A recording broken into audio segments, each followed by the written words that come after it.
Jadinya, saya pun tegur Kak Nida. Awalnya hari ni Kak, suami akak hantar awal ke? Tegur saya tau. Dan diam juga Nida ni. Tak berkata apa dan langsung tidak memandang pada saya. Dan Kak Nida ni menuduk ke sinki untuk membasuh tangan. Dan saya jadi agak kehairanan dan agak malu tau. Kerana pertanyaan saya tadi tu didiamkan saja, dibiarkan macam tu je. Dan saya pun terus membasuh tangan saya dan sekali lagi peluh sejuk saya turun membasahi dahi saya yang bila saya perasan yang bayangan Kak Nida yang dalam cermin tu tersenyum memandang saya tau.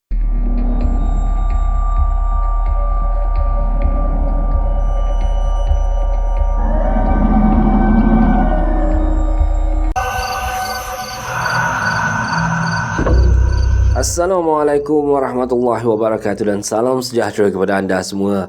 Selamat datang ke channel Kisah Seram Malaysia. Diharapkan anda semua pada hari ini sihat-sihat belaka lah hendaknya, ya, insya-Allah. Baiklah, semua kisah-kisah yang saya akan ceritakan dekat sini pada hari ini anggaplah sebagai satu hiburan sahaja. Jadinya jangan terlampau taksub ataupun terikut-ikut dengan kisah-kisah yang KSM sampaikan, ya.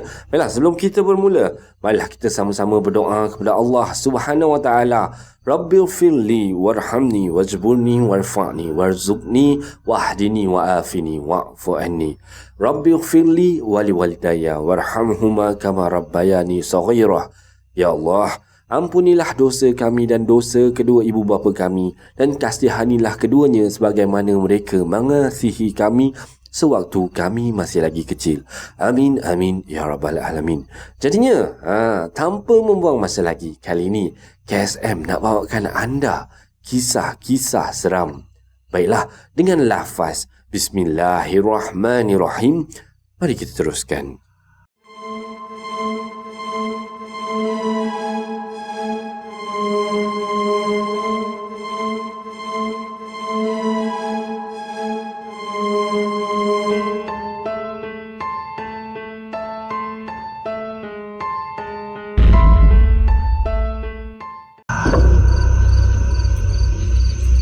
Okay guys, untuk kisah yang pertama ni, kisah dia bertajuk Cermin. Jadinya kita terus dengan kisah dia. Assalamualaikum warahmatullahi wabarakatuh. Waalaikumsalam warahmatullahi. Seperti biasa, hari tu saya datang awal atau pergi kerja lah. Dan saya juga waktu ni tengah sakit perut tau. Jadi saya gagahi jugalah naik ke tingkat ofis saya ni yang waktu tu masih lagi kosong. Dan pagi tu dengan laju saya masuk terus ofis saya ni untuk meletakkan semua barang-barang dan terus berlari menuju ke bilik air tau. Seperti biasa, floor pejabat saya waktu ni masih lagi gelap.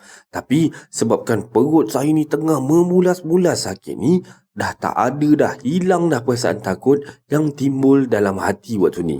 Dan sebelum saya masuk ke dalam toilet, saya ada perasaan tau, seperti ada 2 ataupun 3 kanak-kanak berlari di dalam kegelapan tu. Nampak seperti bayang-bayang berlari tapi tak ada bunyi. Sebabkan terkejut dengan kelibat tu. Dan suasana terasa macam panas sikit. Dan sakit perut saya ni waktu ni dah semakin membuak-buak tau. Jadi cepat-cepatlah saya buka lampu untuk satu floor tu. Semua saya buka. Kosong. Langsung tak ada kelibat kanak-kanak mahupun ada orang tua. Tapi di sudut tiang tu ada pokok hiasan. Dan setiap tiang dalam pejabat saya ni ada pokok hiasan tau. Jadi saya fikir mungkin saya salah pandang waktu tu. Mungkin apa yang saya perasan tadi cuma pokok hiasan tu lah agaknya. Jadi saya pun meneruskan perjalanan saya ni pergi ke bilik air yang sunyi waktu tu. Bunyi air menitik pun tak ada tau. Sedang elok saya ni melangsaikan hajat saya ni, ekor mata saya ni seperti terperasan. Yang di penjuru atas kiri bilik air tu seperti ada benda bertenggek. Tapi saya tak sanggup nak menoleh waktu tu. Logiknya pada saya ketika itu adalah, kalau saya tak nampak dia, dia tak nampak saya. Fikir positif lah lebih kurang agaknya waktu tu. Yelah, saya ni dah lah tengah memerut. Sempat lagi dia nak kacau. Walaupun sedang berfikiran positif juga ni, jatuh jugalah peluh sejuk dekat dahi disebabkan tengah dalam ketakutan. Dan sedang elok saya ni berperang dengan perasaan diri saya sendiri waktu ni, saya dengar ada orang lain yang tolak pintu tandas. Cek, yang masuk ke dalam tandas sebelah. Dan betapa leganya lah hati saya waktu tu kerana ada orang lain yang bersama dengan saya dalam tandas tu. Jadinya setelah beberapa ketika lah, saya pun keluar daripada tandas dan ke sinki untuk membasuh tangan.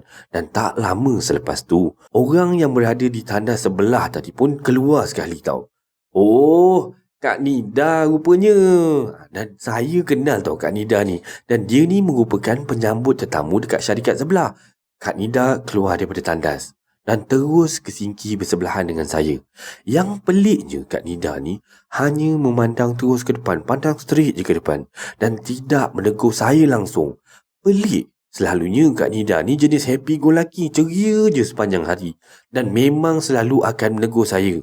Dalam hati saya ni mungkinlah tengah sakit perut agaknya kan. Jadinya saya pun tegur Kak Nida. Awalnya hari ni Kak, suami akak hantar awal ke? Tegur saya tau. Dan diam juga Nida ni. Tak berkata apa dan langsung tidak memandang pada saya. Dan Kak Nida ni menuduk ke sinki untuk membasuh tangan. Dan saya jadi agak kehairanan dan agak malu tau. Kerana pertanyaan saya tadi tu didiamkan saja, dibiarkan macam tu je. Dan saya pun terus membasuh tangan saya dan sekali lagi peluh sejuk saya turun membasahi dahi saya yang bila saya perasan yang bayangan Kak Nida yang dalam cermin tu tersenyum memandang saya tau. Sedangkan Kak Nida yang berada dekat sebelah saya ni masih menunduk di sinki untuk membasuh tangan. Walaupun rasa nak menangis kat situ juga waktu tu, tapi saya buat-buat macam tak nampak bayangan tu dalam cermin. Dan saya terus menuju ke pintu keluar tandas. Lemah lutut rasanya bila saya membuka pintu tandas tu. Saya terserempak dengan Kak Nida. Kak Nida yang sebenar. Dia juga terkejut kerana saya ni bergegas mahu keluar daripada tandas. Dek. Kenapa ni, Dek? Nampak hantu ke apa kau ni? Kata Kak Nida waktu tu. Saya yang masih lagi tergamam masuk balik ke dalam tandas untuk melihat siapa yang berada di sinki tadi. Ternyata tiada sesiapa pun di situ. Aduh, pagi ni lain macam betul dia kacau, kata saya dalam hati. Dan saya juga berasa sedikit lega kerana Kak Nida yang sebenar ada di depan saya. Cuma selepas daripada kejadian tu, saya semakin kerap dikacau. Nanti kalau berkesempatan, saya akan cerita lagi gangguan-gangguan di ofis saya. Terima kasih banyak-banyak. Dan ini adalah kisah pembukaan Kisah Seram Malaysia pada malam ni. Macam mana anda rasa dengan kisah yang KSM sampaikan? Baiklah, kita terus dengan kisah yang kedua.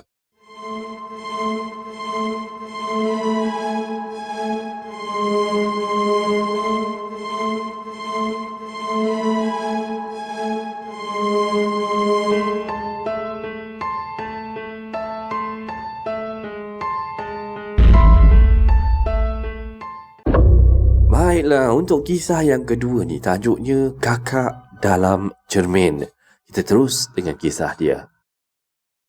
Assalamualaikum warahmatullahi wabarakatuh semua. Waalaikumsalam. Okey, semoga hampa semua sihat dan sentiasa di bawah lindungan Allah Subhanahu Wa Taala.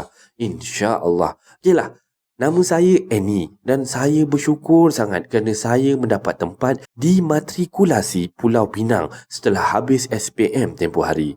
Tapi itulah, saya ni orang selatan tanah air, terpaksa waktu ni berjauhan dengan keluarga. Namun saya gagahkan juga demi bonda tercinta yang ingin melihat anaknya ni menjadi doktor. First impression, not bad. KMPP ni luas gila. Ramai jugalah yang jadi mahasiswa dekat sini. Kos pun banyak. Jadinya bermulalah kisah saya di dalam bilik bersama teman sebilik. Dan teman sebilik saya ni nama dia Nana, Anis dan Ash. Ash ni non-Muslim Dan Ash ni yang masuk lewat sebab dia second intake. Tapi jangan main-main. Kami dekat matrik ni ada kepercayaan yang depa ni, yang second intake ni sebenarnya orang-orang yang pandai. Dan masalahnya cuma dekat markah kurikulum je. Dan permulaannya kami 4 orang ni rapat sekali. Terutama saya, Nana dengan Ash. Anis pula ramai kawan dia masa sekolah yang semetrik namun tak sebilik. Jadi kawan-kawan dia selalulah datang bilik. Meriahlah bilik kami waktu tu. Saya dengan Nana ni kuat bersembang dan bila masuk Ash pun lagi kuatlah menyembangnya. Yelah, oleh kerana kami pun baru kenal masa tu, macam-macam lah yang kami nak ceritakan. Pasal keluarga lah, pasal life masa sekolah, K-pop lah, macam-macam lah kan. Tiba-tiba, ada satu malam ni lah, dah pukul 12 lebih macam tu, tengah-tengah malam waktu tu, kami 3 orang ni bersembang-sembang lah. Dan Anis pula masa tu tengah study dekat luar. Dan Ash mulakan cerita dia pasal family dia. Katanya, family dia ni dulu kaya-raya tau. Sebab saya tak ingat lah kerja apa ayah dia ni. Tapi, apa menurut cerita Ash ni, income bulanan bapak dia besar sangat lah. Dan sampailah satu masa ni, ayah dia hampir muflis tau. Dan bila Ash cerita pasal masalah keluarga dia waktu tu, tengok si Ash ni waktu ni sangat-sangat sedih. Bila dia bercerita ni sampai menitik air mata dia, sampai menangis tau. Jadinya, saya dengan Nana ni punyalah sedih lah juga untuk kawan baru kita orang ni kan. Duduklah pujuk-pujuk si Ash ni sampai tazkirah ustaz semua keluarlah nak bagi dia orang kata ceria balik semula kan. Tapi kami jadi takut tau bila Ash buka cerita lagi pasal family dia. Ni kata Ash ni awak asal Melaka kan? Mesti awak tahu pulau besar dekat sana kan? Sebenarnya ayah saya pergi kat pulau tu 2 tahun lepas tau. Dan waktu ni saya terpinga-pinga tau. Sebab pulau yang Ash tanya tu bukan sembarangan pulau. Dan pulau tu kalau nak minta nombor ekor ke, nak menuntut ke, mestilah pulau tu jadi sasaran kalau dekat Melaka ni. Dan hampa semua boleh bayangkan tak apa yang saya fikirkan pasal ayah dia masa tu. Lepas tu si Ash ni sambung lagi. Ayah saya nak ambil satu benda tu dekat sana lah. Nak melindungi keluarga kami. Jadinya waktu ni saya dengan Nana berpandangan tau. Tapi Ash sambung lagi cerita dia. Benda yang ayah saya ambil tu perempuan cantik tau. Dia selalu juga sembang dengan kami sekeluarga. Macam kita sekarang ni lah. Kalau mak saya telefon saya, mesti dia akan cakap dengan saya. Tapi kadang-kadang saya akan panggil kakak tu datang dekat bilik kita. Dan kakak tu katanya akan melindungi kita daripada bahaya. Berderaulah darah saya dengan Nana tu bila mendengar cerita daripada Ash tu. Lepas tu, saya dengan Nana ni terus buat-buat menguap tau. Buat-buat mengantuk. Dan kami ajak Ash untuk terus masuk tidur. Dan sebelum dia menceritakan lebih detail lagi pasal kakak tu. Dan waktu ni, masing-masing dah mula takut. Dan saya terfikir jugalah, betul ke apa yang dia ceritakan tu? Tapi apa yang pasti, selepas Ash cerita pasal kakak tu, saya dan Nana ni kerap dikacau di dalam bilik sendiri. Dan saya tak ingatlah berapa lama lepas Ash cerita tu. Tapi yang pastinya, masa tu sebelum cuti semester. Saya sering mendapat mimpi tentang sesuatu, iaitu lembaga berwarna putih. Dan pada permulaannya, saya tidak mengedahkan langsung mengenai isu ini. Tapi lama-kelamaan, saya semakin kerap bermimpi tentang benda tu. Mimpi yang paling takut pasal benda tu adalah saya bermimpi kakak saya ni datang ke Matrix dan duduk dalam bilik saya. Dan saya sedang baring di atas katil sambil bermain telefon. Dan waktu tu pula, kakak saya ni sedang menyikat rambut di hadapan cermin. Dan saya angkat muka saya sebab nak bercakap dengan dia. Dan saya still nampak kakak saya waktu ni tengah menyikat rambut. Tapi, reflection dia dalam cermin tu bukan dia tau. Benda alah putih tu lagi. Maksudnya Kak Pon lah. Dan saya rasa stres gila tau masa tu. Sebab mimpi ni benda yang sama berulang-ulang kali. Dan saya pun adalah pernah bergadukan benda ni pada parents saya. Tapi parents saya ni jenis yang tak pergi berubat ke mana-mana. Dan ayah saya waktu tu cuma bagi ayat je. Katanya baca lepas solat ke, masa petang ke, sebelum tidur ke, amalkan ayat ni kata ayah. Dan pasal mimpi ni lah, saya tak mengadu pada mana-mana teman sebilik saya, mahupun sekelas. Dan saya tak naklah diorang ni takut sekali. Tak tahulah kenapa sampai sekarang saya dikelilingi oleh sahabat-sahabat yang memang penakut abadi. Dan kalau cerita nanti confirm kalau nak pergi toilet pun ajak berteman. Dan cerita pasal mimpi tu tak habis kat situ je. Time cuti semester, saya balik rumah dekat selatan tanah air adalah satu hari ni. Saya mimpi lagi pasal benda putih tu. Dan kali ni, benda tu duduk dekat luar pagar rumah saya. Dan saya tak nampak dia clear. Tapi saya tahu yang dia tengah pandang saya. straight melalui tingkap bilik saya yang terbuka luas masa tu. Dalam masa beberapa minit, saya dan benda tu bertentangan mata dan akhirnya saya terbangun. Berpeluh-peluh saya dibuatnya macam baru lepas habis workout. Dan saya pun berdesuk berlari ke bilik mak saya dan saya dapat faham pasal benda putih tu bila saya keluar jalan-jalan dekat Penang dengan family saya. Masa tu saya tengah jalan-jalan dekat satu tempat ni lah. Tiba-tiba saya teringat akan cerita tentang pasal Ash ni dan keluarga dia. Dan saya pun ceritalah dekat parents saya. Dan mak saya pun cakap lah, mungkin mimpi-mimpi yang saya lalui itu adalah benda yang dibela oleh Ash. Dan saya pun fikir balik, mungkin jugalah. Tapi saya tak boleh nak judge kesahihan tu. Dan saya pun buat keputusan untuk buka hal ni dekat Nana. Nak dijadikan cerita yang Nana pun terkena juga. Tapi bukan melalui mimpi, tapi nampak real life. Nasib kau lah Nana. Jadinya saya dengan Nana ni, walaupun kami dah tahu benda ni melibatkan belaan si Ash ni, kami still jaga hubungan dengan dia. Cuma kami berjaga-jaga jugalah, jangan sampai benda tu mengganggu pelajaran. Dan saya dan Nana pun makin kerap solat berjemaah dalam bilik. Baca Al-Quran kuat sikit untuk halau benda tu. Kalau boleh, tak nak benda tu duduk dalam bilik. Kalau nak duduk sangat dekat matrik, mohonlah duduk dekat luar macam tu. Dan benda tu pun seolah-olah tahu strategi kami ni. Dan benda tu agak melawan juga. Kali ni, saya kena real punya. Tak main mimpi dah. Dan masa tu, saya dengan Nana stay up. Sebab nak siapkan tutorial dalam gelap berbekalkan lampu belajar. Untuk tak nak mengganggu si Ash dengan Anis yang tengah tidur waktu tu. Kebetulan esoknya tak ada kelas. Jadinya kami dengar ada bunyi ketukan tau.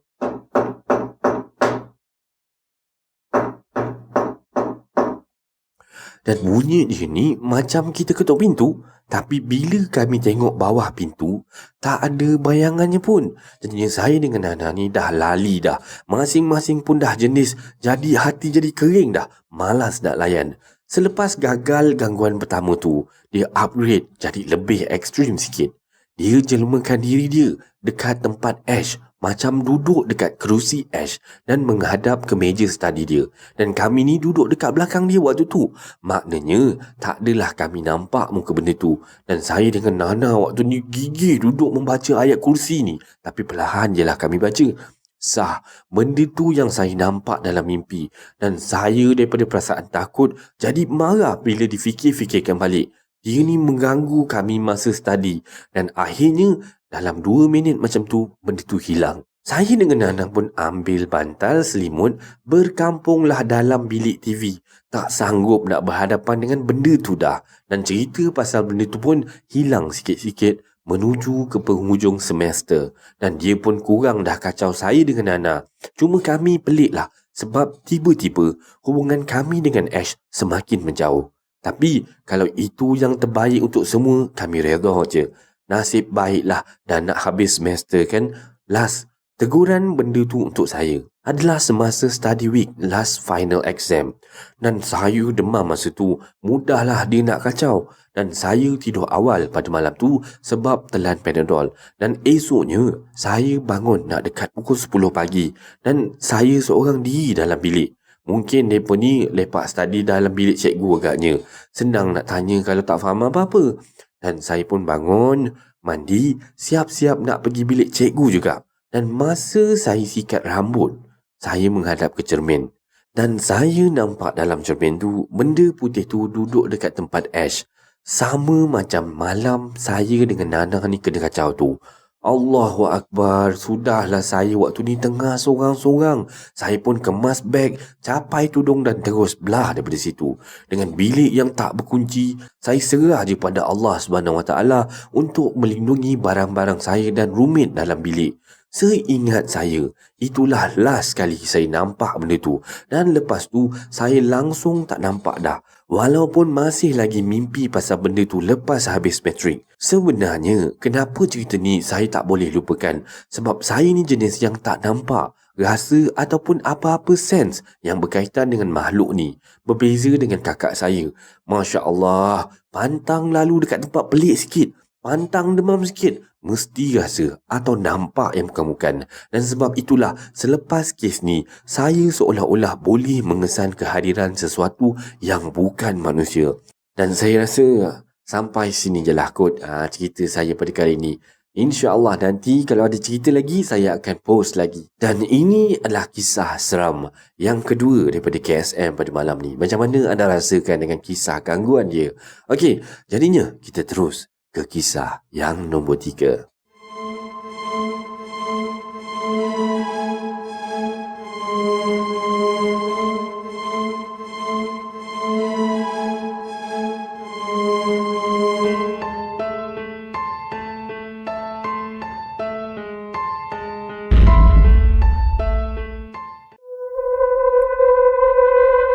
Okey, baiklah kawan-kawan semua, sahabat-sahabat semua, kita terus ke kisah yang nombor 3. Untuk kisah yang nombor 3 ni, kisahnya daripada Tuan Haji Shahzali. Okey, kita terus dengan kisah dia. Pencarian pelajar di kolej. Dia kata pencarian pelajar kolej yang hilang. Macam itulah tajuk dia. Baiklah, Assalamualaikum warahmatullahi wabarakatuh. Waalaikumsalam Tuan Haji. Okey, dah lama saya tak berkongsi cerita lantaran terlalu sibuk dengan urusan kerja. Baiklah, kita teruskan cerita. Ceritanya bermula begini. Pada satu petang tu, saya baru pulang daripada tempat kerja. Seperti biasalah, bila sampai di rumah, saya ni suka cuci kenderaan. Sedang saya duduk asyik mencuci-cuci kereta saya ni, tiba-tiba orang rumah saya panggil. Abang? Bang? Handphone abang bunyi tu. Sayang. Tolong tengokkan siapa yang call tu. Dan orang rumah saya pun ambilkan handphone dan bawa datang dekat saya. Saya pun buka lah dan tengok siapa yang call. Rupa-rupanya kawan saya namanya Zaim. Dan saya pun terus angkat.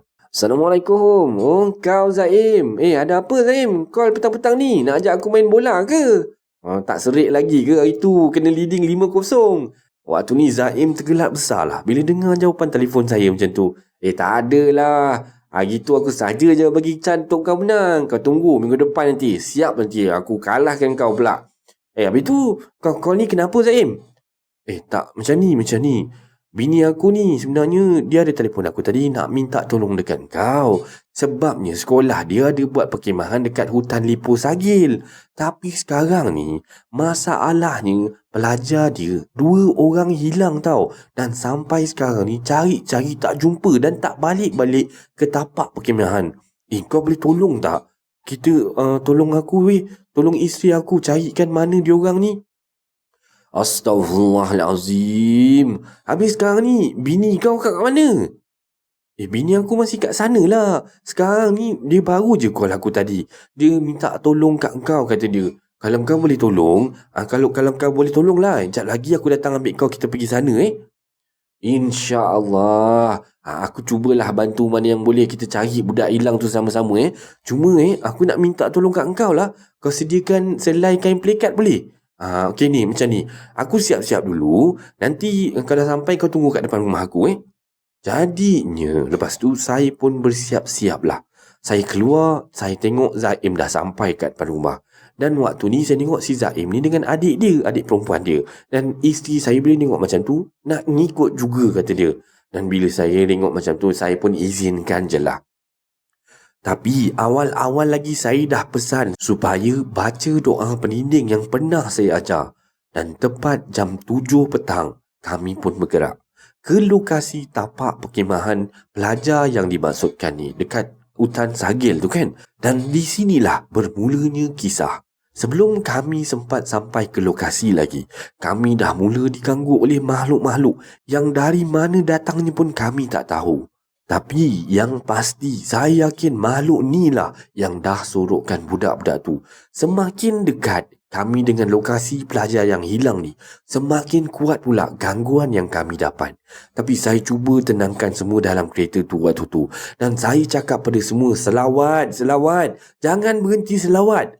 Dan setibanya kami di satu selekor ni, saya sebenarnya cukup cam dengan jalan ni tau. Sebab saya memang biasa guna jalan ni untuk urusan kerja saya. Dan jalan ni sebenarnya selekor. Tapi pada waktu ni, nampak jalan ni macam jalan lurus saja. Dan saya terus membacakan ayat pembuka hijab dan hembuskan ke depan. Nasib baiklah waktu tu kawan saya ni, si Zaim bawa kereta dengan keadaan yang agak perlahan. Yelah, kalau tak, mungkin kami semua dah arwah dah waktu tu. Zaim nak berhenti sekejap waktu ni. Saya cakap, jangan. Kan, kau jalan je terus. Aku dah dapat petanda ni. Kau jalan je lah. Dan masa ni lah, saya nampak satu lembaga berbungkus dengan kain merah seperti pocong berdiri di jalan sebelah kiri kami. Dan saya arahkan Zaim untuk berhenti dan saya ambil satu botol air mineral. Saya pun keluar daripada kereta. Semua pelik waktu ni. Kenapa saya suruh diorang berhenti dekat tengah-tengah hutan ni? Iyalah kan, mereka semua tak nampak apa yang saya nampak waktu tu. Dan masa saya berjalan menuju ke arah lembaga tersebut ni, mulut saya ni tak berhenti-henti membaca ayat pelindung dan ayat pembakar jin. Dan pada firasat saya, dialah yang telah sorokkan pelajar-pelajar tu. Dan bila selesai saya baca, saya terus cakap dekat makhluk tu, lebih baik kau lepaskan budak-budak tu. Kau jangan ganggu mereka. Aku tahu kau yang sorokkan diorang. Kat mana kau sorokkan diorang, ha? Bagi aku tahu. Kalau tak, kau aku bakar. Dan lembaga ni hanya diam dan menatap terus wajah saya dengan muka seolah-olah macam mengancam saya. Tanpa banyak cakap, saya siram makhluk ni dengan air yang telah saya bacakan ayat-ayat ruqyah. Dia terus menjerit dan hilang. Dan saya bergegas lari masuk ke dalam kereta semula. Dan saya minta Zaim bawa kereta laju sikit untuk ke lokasi pelajar yang hilang tu. Zaim, kau bawa kereta ni laju sikit, Zaim. Aku dapat rasa sesuatu yang tak baik lah waktu ni. Korang semua jangan lupa baca doa pelindung yang saya dah ajar sebelum ni. Baca doa tu dan zikir jangan putus. Dan bila sampai ni, saya pun arah pada adik perempuan Zaim ni dan isteri saya untuk duduk je dalam kereta. Jangan pergi ke mana-mana dan jangan keluar. Dan saya bisik pada Zaim, Zaim, nanti kau keluar ikut aku Kau minta isteri kau kumpulkan semua pelajar yang ada. Nanti aku akan buat satu bulatan pelindung dekat tengah-tengah tu. Lepas tu, aku dah siap buat bulatan tu. Kau arahkan semua pelajar-pelajar yang ada ni masuk dalam bulatan tu. Dan pesan pada semua pelajar, jangan keluar selagi aku tak bagi arahan. Lepas tu, barulah kau boleh suruh isteri kau untuk masuk dalam kereta. Dan kau pula, kau kena ikut aku untuk pergi cari budak yang hilang tu. Aku rasanya macam dah tahu dah dapat firasat di mana kedudukan budak-budak tu, di mana mereka disorokkan. Tapi ingat jangan sesekali berhenti baca ayat-ayat suci Al-Quran di sepanjang jalan. Sebab nanti di sepanjang jalan yang kau dengan aku akan lalui untuk pergi ambil budak-budak ni, kau akan nampak semua makhluk iblis yang sorok budak-budak ni. Satu je nasihat aku, jangan kau sesekali takut. Kita cuma nak ambil budak-budak tu je bawa balik. Dan kau jangan risau, makhluk-makhluk tu semua aku dah kunci, dah rantai pergerakan mereka. Kau ikut je arahan aku. Dan bila saya dah habis cakap, saya dan Zaim pun memulakan langkah perjalanan masuk ke lokasi pelajar yang hilang tu. Masa tak sampai 10 minit pun, kami dah jumpa dah diorang. Rupanya mereka tak jauh pun daripada tapak perkemahan tu. Semuanya waktu ni pengsan, tak sedarkan diri. Jadinya waktu ni, saya pun baca beberapa potong ayat ruqyah, lalu hembus ke muka mereka. Terus mereka tersedar. Dan bila mereka dah sedar ni, saya arahkan mereka ni berbaris. Dan si Zaim ni, saya arahkan dia duduk di belakang sekali, manakala saya duduk di depan. Dan kami berjalan dalam keadaan beratur. Bila semua dah ready waktu tu, kami pun bergerak membawa pelajar yang tersesat ni keluar daripada tempat tu. Dan bila saya dah sampai, saya arahkan pelajar-pelajar yang kami selamatkan tadi masuk ke dalam bulatan dan duduk bersama dengan pelajar-pelajar lain. Dan masa ni, saya ambil segenggam garam kasar yang saya bawa daripada rumah tadi. Saya bacakan beberapa ayat pembakar jin iblis dan saya hembuskan ke dalam genggaman tangan saya. Lepas tu, saya lemparkan ke kawasan perkemahan diorang. Dengan tak semena-mena, berlaku satu letupan yang kuat dan muncul satu api yang marak dan perlahan-lahan padam. Dan kami semua diselubungi dengan bau yang hangit. Baunya seperti daging yang terbakar. amat-amat meloyakan. Dan pada masa tu semua dah tergamam. Ada yang menjerit dan saya cakap, jangan takut, semuanya dah selesai dah. Dan malam tu kami tak balik, kami terus memalam kat situ. Bila semua dah selesai, saya pun berpesan pada mereka semua, korang semua ni korang ni kalau dah masuk kat tempat orang, jaga kebersihan. Kalau nak melepas ke, nak apa ke, jangan main lepas, jangan main ikut suka hati korang je. Korang bacalah apa doa yang patut. Lagi satu, mulut jangan celupa, kan dah menyusahkan orang. Korang ingat hutan ni rumah korang ke? Alhamdulillah, semuanya pun selesai. Isteri Zaim pun ada jumpa saya untuk ucap terima kasih bila keadaan semua dah okey dah. Dan pelajar semua masuk tidur ke dalam kemah masing-masing. Manakala saya, Zaim dan 3 orang lagi, maksudnya isteri saya, adik Zaim dan isterinya ni tidur dalam kereta pada waktu tu. Bila bas dah sampai untuk bawa pelajar ni semua balik, kami pun bergerak balik bersama. Dan sampai di sini sajalah cerita saya untuk kali ini. Sekian dan terima kasih. Dan ini adalah kisah seram Malaysia pada kali ini. Macam mana anda rasa dengan kisah-kisah yang KSM sampaikan pada malam ni? Dan terima kasih pada anda-anda yang sudi menghantarkan cerita pada KSM. Baiklah, sebelum kita akhiri kisah seram Malaysia pada malam ni, marilah kita dengar sedikit pesan daripada Ustaz. Kalau siapa yang dah sedang ni 30 tahun dah duk buat, dulu-dulu ni memang suka. Kalau buat orang puji ni suka. Siapa puji lagi dia tambah buat. Ustaz, lama dah Ustaz, dulu-dulu duk buat pasal takut kat suami Ustaz. Buat ibadat. Hak suami pula duk semayang pasal apa? Pasal malu kat anak-anak, malu kat pak mentua. 3 tahun dulu duk awal-awal dulu 3-4 tahun nikah dulu semayang ni betul-betul pasal malu kat pak mentua Ustaz. Alah, duk hidup lagi ni. Amalan duk ada tuan. Amalan ni Allah simpan. Macam mana hari ni kamera boleh rakam ribu-ribu jam. Bukan ribu, puluh ribu jam boleh rakam. Tu CCTV tu dia rakam lama mana? Lama tu. Amalan kita duk ada tuan. Ada yang ikhlas, ada yang tak ikhlas, ada yang munafik buat amalan, ada yang fasik buat amalan. Lama mana kita duk hidup, boleh perbaik amalan tu. Selama mana kita hidup. Kalau dulu teringat buat bukan kerana Allah, taubat, minta ya Allah, terimalah semua amal ibadat yang telah kami lakukan. Macam tu.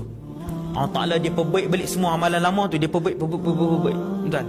Amalan ni dia ada hak elok, ada hak tak elok. Macam kain buruk, busuk pun ada. Semayang, tapi semayang tu buruk, terkoyak, kotor. Ada orang di mahsyar esok, bila dia bagi amalan semayang hak buruk, kotor ni, kan, malaikat gulung, baling ke muka dia. Dengan bertaubat, taubat hak buat dulu bukan kerana Allah tu. Kemudian minta, ya Allah, terimalah semua ya Allah amalan-amalan yang telah kami lakukan. Dan tidaklah kami melakukan sesuatu ibadat itu ya Allah kecuali dengan izin dan kehendak-Mu ya Allah. Tuhan suka dengar satu orang hamba ni dia bermunajat kepada Allah, Allah Ta'ala suka dengar. Sebab tu orang-orang soleh dia banyak bermunajat.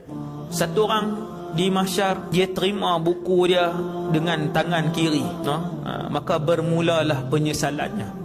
Apa tanda satu orang ni nak terima buku amalan tangan kiri? Tanda dia ialah paling awal sekali bila dia mati dalam keadaan su'ul khatimah. Mati paling dekat sekali. Tak ada orang hidup 180. Umur 40 pun gigi 3-4 batang dah tak ada. Tak pergi tukang gigi palsu, tukang tak ada tambah. Tang ni 2, tang ni 3. Tanda pertama, orang mula menyesal. Saat pertama manusia mula menyesal ialah apabila datang hari kematiannya.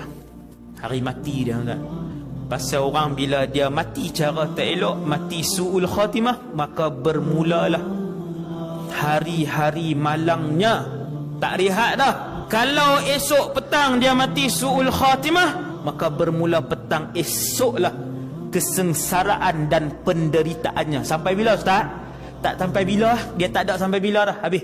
Heret pi alam barzakh. Yang tu cerita alam barzakh tu. Heret pi alam barzakh. Mula-mula kena tanya hari pertama tu, kena balun siap dah pertama tu. Itu dia. Tu yang kata nak relax sangat tu. Yang kata nak rehat sangat. Yang kata nak lawan Tuhan ni. Hari pertama Ta'ala hantar malaikat maut pi ambil nyawa dia. Hari tu start dah kena. Sampai bila? Dia tak ada sampai bila. Start su'ul khatimah. Bermulalah hari penyesalan dia. Yang tak sudah-sudah. Mulut dia menyesal. Sampai Allah Ta'ala akan kata, diam! Yakhsa'u wala tukallimun. Tuhan kata kat dia. Sebab apa? Mulut tu duk menyesal, badan duk kena katuk, sehingga mereka dijerkah oleh Allah di dalam neraka. Kesemua ahli neraka diam, tak berani dah cakap. Mula bila menyesal, hari pertama itulah yang nak kena pukul dengan malaikat Munkar dan Nakir. Lepas kena pukul dengan malaikat Munkar dan Nakir pasal tak boleh jawab soalan, bawa pergi tempat azab, tempat penyiksaan. Alam barzakh, di alam sana, satu kawasan luar tu, semua hak geng nipu kuat, geng share berita fitnah, geng share aib orang, geng share berita mohong, tak cek apa dah, kira share. Hak geng menipu kuat ni, di barzakh nanti dia ada satu kawasan, semua geng penipu kuat, daripada kecil-kecil sampai kepada hak paling besar, hak pemimpin sampailah ke bawah, duduk setempat, dipersilakan. Tak rehat dah. Subhanallah. Itu macam mana ustaz? Macam mana apa? Esok di mahsyar, kena di mahsyar pula. Lepas barzakh, mahsyar. Ulama kata mahsyar ini tidak diketahui berapa lama panjangnya. Cuma kata para ulama, paling sikit Allah bagi tahu 50,000 tahun. Baloi ke nak ambil duit orang hidup di dunia ni? Baloi ke tak semayang? Anak-anak kita tak semayang di rumah. Sedang-sedang aksiden mati dah. Kan banyak aksiden ni, banyak ni budak-budak muda aksiden mati berlambak. Baiklah, sebarang komen, like dan share daripada anda semua amat-amatlah dihargai. Terima kasih pada yang dah sudi subscribe di channel Kisah Seram Malaysia ni, dan yang masih belum tu, bantulah saya dengan menekan butang subscribe, like dan sharekan video ini kepada kawan-kawan anda. Sokongan daripada anda semua adalah ibarat satu pembakar semangat buat saya untuk teruskan berkarya, agar saya terus berusaha untuk membuat banyak video-video yang baik, yang menarik dan berkualiti untuk anda semua tonton, insya-Allah. Jadinya yang baik itu datang daripada Allah Subhanahu Wa Taala, dan yang buruk itu datang daripada kelemahan diri saya sendiri. Dan saya akhiri Kisah Seram Malaysia pada kali ini dengan lafaz Assalamualaikum warahmatullahi wabarakatuh. Terima kasih semua, selamat malam.